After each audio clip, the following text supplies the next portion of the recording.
ખબરદાર કોઈએ હિન્દુસ્તાનને અસહિષ્ણુ કીધું છે તો આ દેશમાં બહુમતી હિન્દુઓની હોવા છતાં અમે અમારા જ ધર્મસ્થાનને પાછું મેળવવામાં કોર્ટનો આદર કર્યો, ન્યાય પ્રક્રિયાનો આદર કર્યો, સંવિધાનનો આદર કર્યો.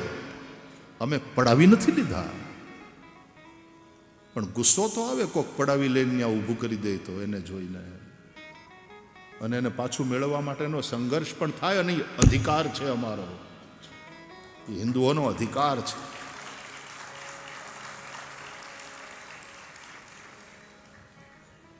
પણ કાયદાનો આદર કર્યો, સંવિધાનનો આદર કર્યો, ન્યાયિક પ્રક્રિયાનો આદર કર્યો. અને એ રીતે જનતાના પૈસાથી, સરકારના પૈસાથી નહીં, જનતાના પૈસાથી આટલું ભવ્ય રામ મંદિર તૈયાર થયું. ખબરદાર કોઈએ હિન્દુઓના ઉપર આંગળી ચીંધી છે તો. આ દેશનો હિન્દુ બહુ સહિષ્ણુ છે, બહુ સમજદાર છે. પણ સમજદાર એટલો છે કોઈ બેવકૂફ બનાવે એ નહીં, એ વાતમાં માલ નહીં.